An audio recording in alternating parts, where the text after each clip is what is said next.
Há 700 anos, a Divina Comédia de Dante Alighieri nos deu a imagem mais poderosa que temos do inferno. É uma obra que, literalmente, moldou como a gente imagina o pecado e a punição. Mas e se essa história de terror que todo mundo conhece for só a casca? E se por baixo de todo aquele fogo e sofrimento existir um código secreto? Uma arquitetura de perfeição divina que revela a verdadeira genialidade da obra. Olha, a visão que Dante nos deu do inferno é daquelas que não saem da cabeça. É tão forte que inspirou artistas por séculos, sabe? De Botticelli e Michelangelo até Salvador Dalí. As imagens de rios de sangue, florestas de suicidas, demônios, tudo isso está gravado na nossa cultura.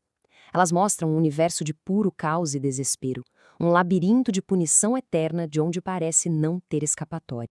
Pois é, essa é a pergunta que muda tudo. Porque quando a gente olha para além do terror, a gente começa a enxergar uma estrutura de uma beleza e uma ordem que são, assim, surpreendentes. A genialidade do Dante não foi só descrever o caos, mas construir, por trás dele, um universo com uma simetria matemática e teológica que é, ela mesma, uma forma de paraíso. A história começa com uma imagem que muita gente pode se identificar, a de alguém perdido. No meio do caminho da vida, o próprio Dante se vê numa selva escura porque ele perdeu o rumo certo. E esse é o ponto de partida para a maior viagem já escrita, uma odisseia não pelos mares, mas pelas 3 partes do universo espiritual. Então a jornada se divide em 3 grandes partes. Primeiro, a descida ao inferno, que é uma exploração profunda da natureza do pecado. Depois, a subida ao monte do purgatório, onde as almas se purificam com esperança e arrependimento. E, finalmente, a ascensão ao paraíso, uma viagem através dos céus em direção à luz de Deus. Inferno, purgatório e paraíso. E é exatamente aqui que a gente começa a decifrar o tal do código. A primeira camada dessa estrutura escondida é a matemática. Por trás daquela narrativa cheia de paixão, existe um projeto arquitetônico de uma precisão impressionante. Um universo construído não com matéria, mas com números e com rimas. E a chave para tudo isso é este número, o 3. Para Dante, que era um poeta profundamente cristão, o 3 é um número da Santíssima Trindade. Não é só um número qualquer, é o símbolo da perfeição divina. E ele usa esse número como a fundação de toda a sua obra. E olha só a estrutura que isso revela, é fascinante.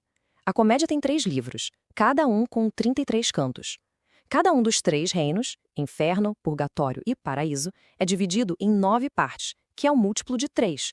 Com mais um canto de introdução, o poema inteiro soma 100 cantos, um número que simboliza perfeição e unidade. É como uma catedral feita de palavras. Mas essa estrutura numérica não está só no mapa geral, ela está costurada no próprio tecido do poema. Dante inventou uma forma poética só para isso, a terza rima. As estrofes de 3 versos se conectam pelas rimas, criando uma corrente que não para, que impulsiona a narrativa para frente, como um rio que não pode ser detido, levando quem lê junto com Dante nessa jornada. E para fechar, tem um detalhe que revela o quão meticuloso era o plano de Dante. O inferno, o purgatório e o paraíso, todos eles terminam com a mesmíssima palavra stelle, que significa estrelas. Não importa o quão fundo ele vá na escuridão, o objetivo final é sempre olhar para cima, na direção do céu, da luz divina. Se a estrutura do poema é matemática, o coração dele é profundamente humano. Dante não faz essa viagem sozinho. Ele é guiado, e os seus guias representam as 2 forças que o movem, a razão e o amor.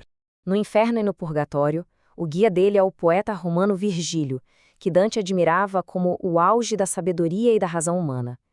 Virgílio consegue entender o pecado e a penitência. Mas para entrar no paraíso, um reino que vai além da lógica humana, a razão não é suficiente.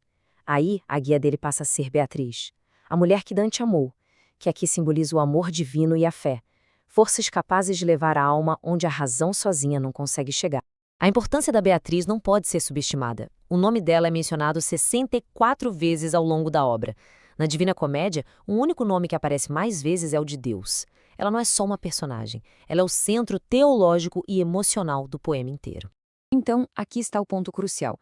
Toda essa jornada cósmica é, na sua essência, o cumprimento de uma promessa. Num trabalho anterior, A Vita Nova, Dante prometeu dizer de Beatriz algo que nunca tinha sido dito sobre mulher alguma. A Divina Comédia é essa promessa cumprida. Ele a imortalizou, não só como uma musa, mas como um guia para o divino. E isso nos leva à camada mais profunda e revolucionária da obra. Além da matemática e do amor, Existe uma ideia que era radical para a época: a centralidade da experiência humana individual. Dante, de certa forma, antecipa o Renascimento, ao colocar o ser humano no centro do seu universo. Este aqui é o mapa do universo de Dante. É um modelo geocêntrico, com a Terra no centro, cercada pelos 9 céus do paraíso, e lá no topo, fora do espaço e do tempo, o Empírio, a morada de Deus. Uma arquitetura cósmica perfeita, com Deus no topo e a humanidade no centro. Mas o que é realmente revolucionário é quem está viajando por este mapa. O herói dessa epopeia não é um semideus como Hércules ou um rei lendário. É Dante Alighieri, um poeta, um exilado político, um homem específico e cheio de falhas. Ao se colocar como protagonista, Dante leva a jornada de uma alma individual a um evento de importância cósmica.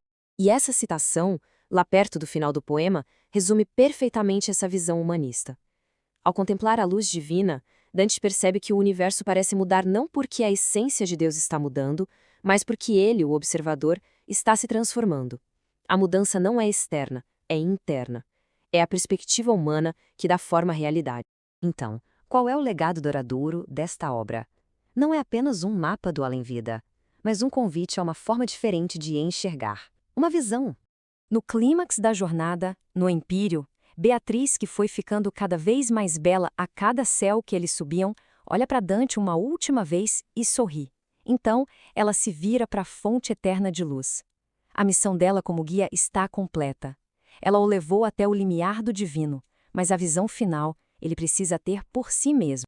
E é aqui que a gente entende a diferença fundamental. Como disse o pesquisador José Rui Teixeira, o paraíso de Dante não é sobre ver algo que já existe, como um turista no céu. É sobre ter visões, sobre a capacidade da imaginação e da fé de conceber uma realidade superior, uma possibilidade de transformação.